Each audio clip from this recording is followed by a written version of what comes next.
Explodiu um armazém lá no Líbano. Foi uma cena muito impressionante. A gente ouviu muito dizer que o Líbano é um país que está numa situação muito complicada e que tem muita tensão interna. O presidente libanês, o primeiro-ministro libanês, falando em punição aos culpados e na investigação transparente, mas você tem um problema de confiança das pessoas no próprio governo libanês. E também a responsabilidade por aquele material, ele é também do governo libanês.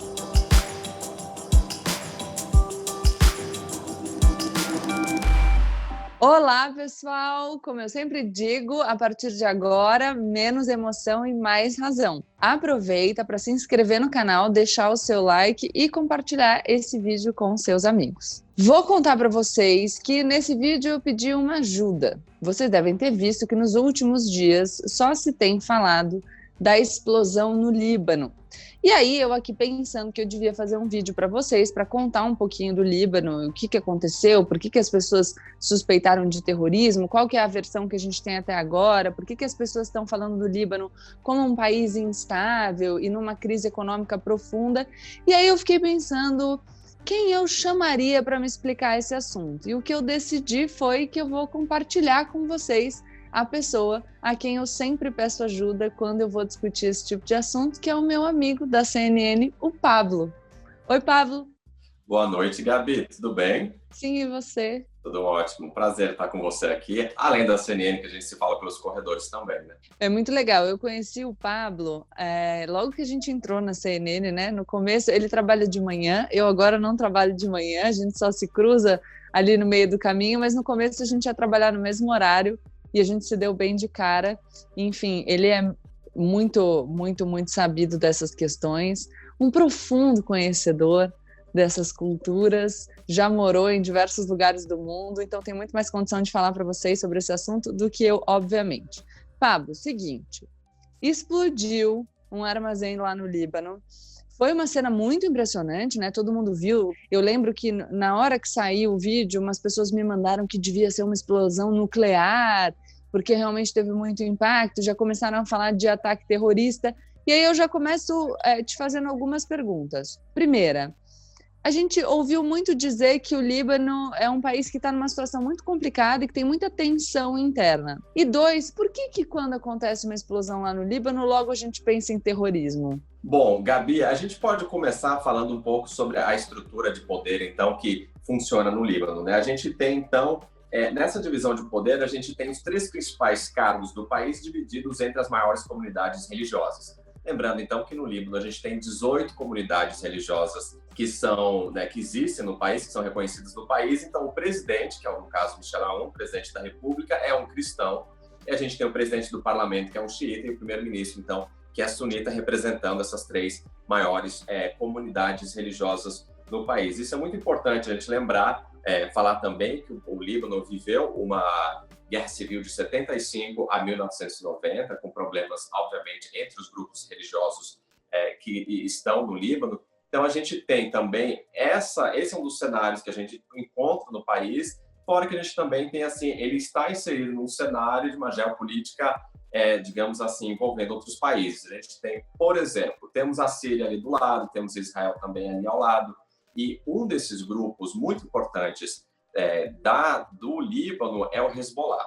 O Hezbollah, ele é considerado, por exemplo, pela União Europeia, a ala política, ele não é considerado, a ala política não é considerada um grupo terrorista, mas então a ala militar é sim considerada uma organização terrorista pela União Europeia. Mas há países que classificam todo o Hezbollah como uma organização terrorista. Lembrando que o Hezbollah, então, é um partido político, ele tem pessoas no parlamento, e então ele tem essa legitimidade de voto, né, de pessoas que acabam votando no Hezbollah. O Hezbollah, por exemplo, ele tem apoio do Irã, tem um envolvimento também com o ditador sírio Bashar al-Assad, envolvimento inclusive na guerra civil também síria. Então a gente tem algumas dessas situações que acabam, digamos assim, a gente tem ação desses atores estrangeiros no país. O grupo sunita, por exemplo, tem apoio dos países do Golfo, né? A gente tem um caso muito interessante de lembrar aqui também, em 2017, o filho do Rafik Hariri, que foi primeiro-ministro lá atrás, ele foi para a Arábia Saudita, aí teve todo um rolê ali de tipo de deixar o cargo, enfim. Então você percebe que você tem vários atores externos agindo, né, através de, tipo, de seus grupos de interesse no Líbano. Então a gente pensa em terrorismo justamente pelo Líbano ser um país que tem esse tecido muito, muito diverso e complexo também, estando então numa região que você tem ação de vários atores estrangeiros. Sabe que você foi falando, Pablo, eu lembrei que foi outro assunto que a gente discutiu muito quando você fala dos xiitas e dos sunitas, porque no começo do ano, né, quando a gente estava falando da Terceira Guerra Mundial, que foi quando o Donald Trump deu a ordem para que fosse assassinado o Soleimani, a gente falou muito dessa divisão, né? E é interessante porque a gente percebe que essa instabilidade é um traço característico daquela região. Então, está todo mundo ali pertinho, mas você tem tensões, enfim, que são religiosas, mas aqui vou te fazer a pergunta, que não estão ligadas também só a questões religiosas, né? É uma briga de poder, enfim, de influência e tudo mais, tô certa? Tá certo. A gente sempre falou, Gabi, quando a gente discutia a questão do Irã e os Estados Unidos, da complexidade da região. A gente não pode reduzir qualquer narrativa ou todas as narrativas a uma narrativa única. Então, isso é muito importante a gente sempre lembrar. E no Líbano, a gente tem uma situação que realmente é muito diversa, é muito complexa. Eu estive no Líbano em setembro do ano passado e falando com alguns amigos. Um amigo meu, obviamente que cada amigo também tem sua agenda, que pertence a um grupo religioso, e um deles falou, bom, nós vivemos em paz, mas é uma paz, digamos assim, meio que armada, né? A tensão meio que sempre existe aqui e acolá. E a gente também, é importante lembrar que essa semana tem, então, o julgamento de uma corte internacional sobre o que aconteceu, quem orquestrou o assassinato do Rafik Hariri. O porquê que eu falo do Rafik Hariri, que é importante a gente lembrar dele. O Rafik Hariri, ele conduziu a reconstrução do Líbano nesse período pós a Guerra Civil, que acabou em 1990. Ele foi morto, então, em 2005, por um caminhão-bomba que criou uma cratera em Zaytuna Bay, que não é nem muito longe dessa área portuária. Então, a gente tem integrantes do Hezbollah sendo julgados à revelia, e o que pode, mais uma vez, também provocar a tensão no país. Um país que já tem, como você mesmo falou, uma crise econômica profunda.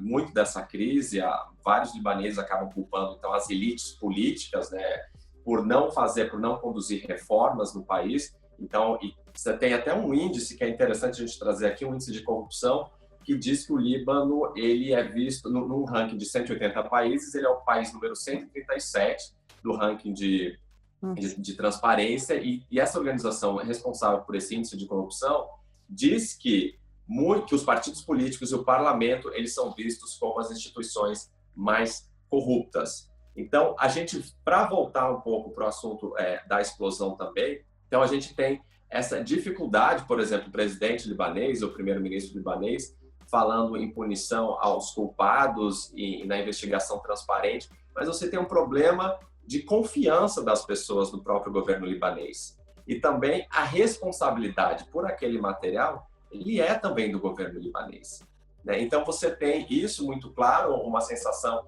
e eu não falo por mim, obviamente, que eu sempre tento respeitar as vozes que são das pessoas realmente impactadas pela explosão e pela situação no Líbano, que me falam, em grande maioria, independentemente do secto e do grupo religioso que pertencem, que realmente você tem uma corrupção endêmica no país ao longo de anos. Essas elites políticas, elas acabam, então, não fazendo as reformas necessárias, e você também tem uma elite financeira que se beneficia muito dos laços com essa elite política, né, Gabi? É engraçado porque você vai falando das coisas, eu consigo fazer tantos paralelos com a gente aqui no Brasil, né? Lembrando que a gente tem uma comunidade de libaneses que vive aqui no Brasil que é muito grande. Eu estava lendo aqui, olha só, o número, mas parece que a gente tem uma quantidade de libaneses que faz... Enfim, vou precisar achar. Depois eu acho para a gente falar. Mas para quem não sabe ainda, o Pablo falou sobre a responsabilidade do material ser do governo, porque era um material que tinha sido confiscado. Então, não sei se todo mundo acompanhou isso, mas foi confiscado num navio, né, Pablo, em 2013, e isso estava armazenado ali na região portuária. É um material, nitrato de amônio, extremamente inflamável e, enfim, a gente ainda não sabe exatamente o que aconteceu, mas vocês viram os vídeos, a magnitude da explosão. O Pablo falou em crise econômica, eu li que eles perderam 80% do estoque de trigo. num país que tem uma base alimentar no pão, então isso é muito delicado. E aí, para as pessoas lembrarem, acho que o Pablo pode falar um pouquinho, ele estava falando de corrupção, da descrença das pessoas com o governo. Antes da pandemia, a gente assistiu muitas manifestações no Líbano. Então, faz não muito tempo, a gente via sempre notícia no jornal das pessoas nas ruas, com as bandeiras. Eu não sei se o pessoal que faz a edição dos vídeos pode nos ajudar levantando uma bandeirinha do Líbano para que as pessoas tentem se lembrar dessas notícias no jornal, mas foi há pouquíssimo tempo, né, que o pessoal estava na rua manifestando. A gente tem algumas ondas. A onda começou em outubro do ano passado, Gabi, que a gente tem, por alguns motivos que acabaram levando centenas de milhares de libaneses às ruas, e a gente também tem, então, essa onda de protestos permanecendo, né? Lembrando que o ano passado o governo acabou propondo, a gente tem algumas coisas que aconteceram, né? A queda da moeda libanesa, a perda de valor da libra libanesa. A gente tem até uma coisa interessante, que são incêndios florestais no Líbano, que provaram o quão mal equipado o Corpo de Bombeiros libanês estava, problemas de financiamento do Corpo de Bombeiros. Aí a gente teve uma proposta de novos impostos, inclusive para usuários de aplicativos de ligações de voz, como WhatsApp, como VoIP. O governo acabou voltando atrás, mas você tem então uma frustração de anos, né? Eu quero trazer aqui rapidinho uma frase, então, desse conhecido meu, de um amigo meu, que é um libanês da diáspora, que escreveu para o The Guardian hoje, que ele diz assim, ele começou escrevendo: ser libanês é suportar uma vida de tragédia. Um país que ama os turistas com uma vida noturna efervescente, culinária deliciosa, é simultaneamente motivo de angústia aos seus moradores. Ai, que triste. É triste, é triste. Ele cita vários, ao longo da história, ele cita a Guerra Civil do século XIX, a fome na Primeira Guerra Mundial e, obviamente, a Guerra Civil do século passado. Então, Gabi, a gente tem esses movimentos aí de protestos, de manifestantes nas ruas, e a gente também tem esse ano. E lembrando que com o lockdown, por causa do novo coronavírus, da pandemia do novo coronavírus, a crise acaba sendo, obviamente, piorada. As pessoas não podem trabalhar, os seus empreendimentos são fechados. Isso acabou expondo um pouco mais, então, esses problemas que o Líbano tem, estão criando uma nova onda. A gente tem os protestos em abril, com cena de gente morrendo, inclusive, no país. Então, a gente tem esse problema, e eu gostaria só de trazer uns dados também, que eu gostaria só de falar aqui. Dívida pública, o Líbano tem a terceira maior do mundo, desemprego cerca de 25%, inflação, hiperinflação, na verdade, né? A libra libanesa perdeu 80% do valor nos últimos 10 meses e a população, quase um terço, vive abaixo da linha da pobreza. Então, assim, quando esse meu amigo escreve que ser libanês é suportar uma vida de tragédia, das grandes tragédias, e ele fala muito em negligência, é interessante também a gente lembrar que ele diz que a negligência que pode ter levado a esse acidente com nitrato de amônio, obviamente a gente não está especulando aqui, nós aguardamos a investigação, mas ele diz que essa negligência de deixar o material no forno numa área próxima ao coração, ao centro da cidade, é a mesma negligência vista em outros setores, como os cortes de eletricidade diários, um sistema de saúde complicado. Então, assim, são vários quesitos que acabam levando os libaneses às ruas para pedir reforma, para pedir mudança, e que conseguiu, pelo menos no ano passado, derrubar o governo do Saad Hariri, filho do Rafik Hariri. A gente, então, teve, a partir de janeiro, um novo governo no Líbano, com Hassan Diab, que quem viu aí as reações dessa bomba falando, prometendo ação.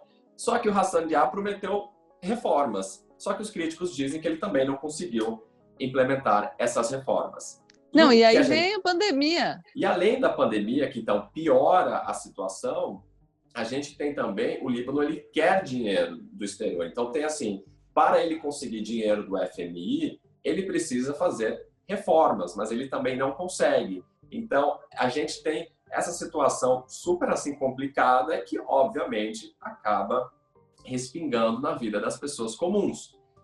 Hoje, outro conhecido meu, Gabi, ele me escreveu: estou tenso. E aí eu falei, claro que você pode estar tenso, é o que a gente espera numa situação como essa. Os pais, a mãe ficou ferida, os pais perderam o comércio deles, ele perdeu o comércio dele também, e ele falou, Beirute está feia. Então, voltando a falar o que o meu amigo escreveu pro The Guardian hoje... O turismo. Então, para nós, quando a gente visita o Líbano, é uma cidade, Beirute é uma cidade no Mediterrâneo, uma cidade agradável, a comida é ótima. Então, assim, não é a mesma cidade, não é o mesmo país que a gente vive. Eu tenho conhecidos que dizem que viver no Líbano é usar os cotovelos no dia a dia para conseguir viver. Então, você sair de manhã, você já tem problemas de infraestrutura, as vias não são tão boas, às vezes você, lógico, nas áreas de elite você tem realmente a infraestrutura diferente, aí você tem corte de energia, então assim, aí você tem desemprego, então são situações muito, muito complicadas que acabam, né, se desenvolvendo e acabam acontecendo no Líbano. Nossa, acho que você falou um termo que eu queria que você explicasse. O que é um libanês da diáspora? Então, aliás, eu gosto muito do texto do Anton, porque como a situação no Líbano é muito complicada, foi muito complicada em vários momentos da história, você tem os libaneses saindo do país, né, para procurar viver fora, que é um motivo também. A gente tem ondas de imigração libanesa no Brasil, não são todas de uma única onda. Então, essas pessoas que vivem... Eu achei meus dados. A gente tem uma comunidade libanesa no Brasil que é 3 vezes maior do que a população do Líbano. Isso, a gente tem no Brasil, são mais de 10 milhões de descendentes libaneses. A população libanesa, a gente tem assim, um dado que varia de 5 ou 6 milhões de pessoas, dependendo da estimativa que a gente dá. Mas então, o Anton vive na diáspora. O pai saiu, foi para a Austrália procurar uma vida melhor. E ele escreve uma frase também muito interessante, que ele diz que o Líbano produz muito pouco, a não ser devastação e emigração. O texto é muito forte, ele é muito... Me manda o link depois que eu vou compartilhar com as pessoas. Mando, pode deixar que eu mando o link. E ele escreve isso daí, que obviamente é pesado, né? Então ele fala um pouco sobre como o turista tem uma visão totalmente diferente da cidade, que do libanês, né? Quem vive em Beirute. E aí, então, essa frase realmente que cria pouco, produz pouco, mas a não ser devastação e imigração é muito forte. E ele também fala que a cidade acabou tendo, em poucos minutos, os danos físicos semelhantes à da guerra civil, do que pode ser negligência. Sim, sim. Muito complicado. E eu já trago também as informações desses meus conhecidos das diferentes comunidades religiosas. Antes de você trazer, eu vou fazer só um apanhadinho, então. Acho que para falar como eu entendi, você me corrige se eu estiver errada. Mas a gente tem um país que já vinha de um cenário de instabilidade política, com queixas da população relacionadas à corrupção, que já vinha num cenário de crise econômica, e aí num cenário de crise econômica e desemprego que é agravado pela pandemia, e a instabilidade política, por sua vez, também prejudicada, a busca por estabilidade, né, com esse novo governo, devido à queda do último governo já no meio das manifestações, mas essa busca por estabilidade também encontra dificuldade para ser implementada, porque o Líbano começa a enfrentar as questões relacionadas à pandemia, como a gente enfrenta aqui no Brasil, o que agrava a crise econômica, prejudica também a questão do desemprego e torna mais difícil que eles consigam empréstimos vindos, por exemplo, do Fundo Monetário Internacional. Aí você tem esse governo ineficiente, que vamos esperar para a gente saber o que aconteceu, mas a gente sabe que o material que explodiu foi um material que tinha sido confiscado pelo governo. Então, essa explosão que, além de agravar a crise, porque as pessoas vão perder os seus negócios, então a gente obviamente vai vislumbrar uma piora nos índices de desemprego. Junto disso, você tem a população padecendo porque chega no hospital, o hospital está fechado, não tem equipamento no hospital. E além disso tudo, o texto do seu amigo fala, quem vem de fora frequentar o Líbano com uma noite agitada e tudo mais, então o turista vê um Líbano diferente desse que a gente vivencia quando mora aqui. E agora, com uma explosão num sítio próximo do centro da cidade, eu tenho um problema também para o turismo. Então, o turismo que já tinha sido inviabilizado com a epidemia, num Líbano que produz pouco, já afundado em dívida e instabilidade econômica, agora, com a retomada do turismo adiada ainda mais pela destruição, o prognóstico é péssimo. O prognóstico é péssimo. E tem um dado, Gabi, que saiu hoje da Agência Nacional de Notícias do Líbano, dizendo que 90% dos hotéis de Beirute foram destruídos pela explosão. Então, assim, o cenário é muito ruim. A gente tem pessoas dizendo, então, que a ajuda internacional ela é necessária para você conseguir reconstruir, Mas reações em redes sociais, eu que sigo várias, a comunidade libanesa do Brasil e a própria comunidade libanesa do Líbano, tem muita gente falando que não é para doar esse dinheiro para o governo, porque eles vão roubar de novo. Então, para você ver, e é uma manifestação que se repete com frequência. Não é uma manifestação aqui que eu acabo trazendo para dar legitimidade para um discurso. Não é isso. É uma manifestação que se repete com bastante frequência. Não doem dinheiro para o governo porque eles vão roubar de novo. A França, obviamente, por causa da ligação muito próxima, o Líbano a independência do Líbano acho que data de 43 ou 44 da França, então a França está ali tentando, digamos, sair na frente para coordenar essa ajuda internacional nesse processo de reconstrução, mas o prognóstico realmente é muito negativo. E você vê isso nas pessoas. Agora acho que é importante até trazer os dados então dessas pessoas com as quais eu falei. Um deles falou, inclusive, que no momento que a situação de emergência passar, ele volta para as ruas. Então, você tem a juventude libanesa já começando a se mobilizar, mas, assim, há uma questão muito emergencial de lidar com esse cenário pós-explosão.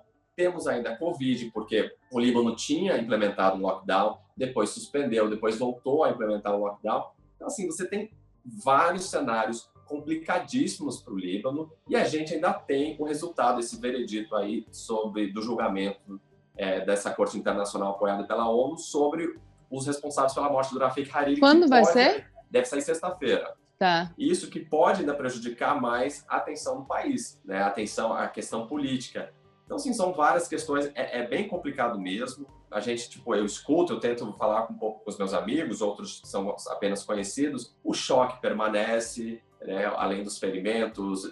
E a dúvida é essa: como a gente vai reconstruir? Porque você já tem um monte de gente morando na pobreza. Aí você tem os poucos negócios, né, os empreendimentos que estavam funcionando. Por exemplo, um restaurante ali na área de Mar Mikhael, que não é muito longe, e Gemeza, que são os locais onde você tem uma cena assim, de restaurantes, de bares. Como é que você reconstrói? Primeiro, você não tem dinheiro, né? O país está empobrecido, crise econômica. Aí você não tem turista por causa da Covid. Aí você tem a explosão que destrói o estabelecimento. É um prognóstico muito complicado. Como sai disso, né? É um prognóstico muito, muito complicado mesmo. Pablo, vou já me encaminhando para o final, mas acho que todo mundo talvez tenha essa mesma dúvida. Logo que aconteceu a explosão, Israel esclareceu que não tinha nada a ver com aquilo. Por quê? Isso. Então, a gente tem um envolvimento já de Israel, por exemplo, na Guerra Civil Libanesa. Lá em 82, inclusive, a Guerra Civil Libanesa começou antes, né? Mas em 82 a gente tem, por exemplo, o massacre de Sabra e Shatila, que são campos de palestinos que moram no Líbano. Aliás, isso é muito importante lembrar também, que dentro do Líbano a gente tem comunidades de refugiados palestinos, a gente tem comunidades de sírios que acabaram indo para lá por causa da Guerra Civil também, então para aumentar mais esse caldeirão do país. Então a gente tem essa ação, e o Hezbollah sendo um inimigo de Israel, a gente, por exemplo, teve em 2006 também ataques de Israel em retaliação a uma ação do Hezbollah. Então, são cenas que a gente lembra do aeroporto de Beirute, a pista sendo destruída. Então, você tem esses inimigos, né? O Hezbollah é inimigo de Israel. Então, o Hezbollah, a gente tem também problemas na fronteira entre Israel e o Líbano por causa de uma ação do Hezbollah. Isso nas últimas semanas também, a gente já tinha um aumento dessa tensão. Então, por isso que Israel vem dizer, não, a gente não tem nada a ver com isso, porque eles já atacaram Beirute outras vezes, né? Mas, obviamente, que quem acompanha um pouco seria muito difícil, e, aliás, essa especulação correu entre alguns conhecidos meus, a gente tem várias teorias de conspiração, não, Israel nos atacou. Obviamente que são especulações e é muito difícil crer que seria, né, um ataque realmente de Israel, como Israel foi negado isso pelas autoridades. E, Pablo, para a gente não contribuir com essa visão estereotipada do Oriente Médio, eu vou te pedir para finalizar de uma maneira que eu sei que você gosta muito. Quando a gente fala, enfim, desses países, quando a gente falou de Irã, quando a gente fala do Iraque, ou agora você está falando do Líbano, trouxe um pouquinho para a discussão Israel, a gente acaba sempre ressaltando esses pontos delicados que a gente não entende tanto, então é uma região que tem uma certa tensão, mas a gente não pode resumir a existência, principalmente das pessoas que vivem nesses países, a isso. Então, gostaria que você falasse só um pouquinho da sua experiência e de como a gente precisa tomar cuidado para não ter uma visão preconceituosa. Olha, Gabi, assim, eu acredito que no momento que as histórias também elas passam quando elas se tornam um pouco mais pessoais, quando a gente tenta humanizar mais o outro e tirar um pouco o número, e tentar, assim, dar mais vazão a essa complexidade, que é do mesmo jeito que o Brasil é um país complexo, né? Eu morei, por exemplo, no Catar, morei na Arábia Saudita, e eu também acabava entrando numa visão estereotipada de brasileiro. Eles questionavam, como é que você não joga futebol? Como é que você não dança samba? Como é que você é loiro e tem olhos verdes? Então, tem todo um trabalho de explicar a complexidade do Brasil também para algumas audiências, digamos assim, do Golfo, do mesmo jeito que a gente também precisa a gente precisa buscar um pouco mais de instrução. E há várias maneiras de fazer isso, né? A gente pode, através das redes sociais, a gente pode, obviamente, acompanhar alguns outros jornais, mas a gente não pode, de forma alguma, tentar botar tudo isso dentro de um caldeirão mesmo. A comunidade cristã no Líbano, ela é diversa, ela também tem sua diversidade, né? Então não dá para jogar tudo como se fosse a mesma coisa. Então eu acho que é muito importante que a gente tente humanizar, e até deveríamos cobrir e falar com maior frequência, porque quando a gente fala com maior frequência e dá espaço para quem realmente é afetado, a gente acaba cobrindo e falando de forma mais consistente. E, obviamente, sempre focando nas histórias das pessoas e não nas ferramentas. Nas ferramentas, eu digo que às vezes somos nós que a gente, em busca de uma vaidade pessoal, acaba jogando as histórias para a gente, ao invés de dar vazão, na verdade, à história das pessoas que são afetadas. Obrigada. Imagina, foi um prazer. Adorei conversar. Espero que o pessoal que assistiu tenha gostado também, tenha entendido um pouquinho mais, não só do que aconteceu nesses últimos dias, mas do que acontece naquela região, quais são os problemas que eles enfrentam, e que essa fala final do Pablo tenha servido para que a gente perceba a relevância da gente sempre entender a complexidade dos assuntos sobre os quais a gente trata, principalmente quando a gente está falando de pessoas. Muito dessa lógica do nós contra eles e dos nossos inimigos, que são pessoas contra quem a gente tem que lutar, muito não, acho que quase tudo disso se alicerça no não reconhecer a humanidade do outro. Então, toda vez que a gente vai falar de um povo, toda vez que a gente vai falar de pessoas, a gente precisa buscar o que nos assemelha e não aquilo que nos diferencia, porque quando a gente conseguir enxergar no outro o que tem de eu, né? Quando a gente nos enxergar no outro, vai ser muito mais difícil da gente ser instrumento por essas políticas que pregam ódio, dessas políticas que pregam tanto ódio. É isso, Gabi. Te agradeço pelo convite e a gente se encontra pelos corredores da CNN. Sim, obrigada. Espero que vocês tenham gostado, entendido. Se tiverem alguma dúvida, deixem nos comentários que eu vou pedir para o Pablo responder. Respondo. E deixem o like, se inscrevam no canal e compartilhem o vídeo com os seus amigos. Beijo, obrigada.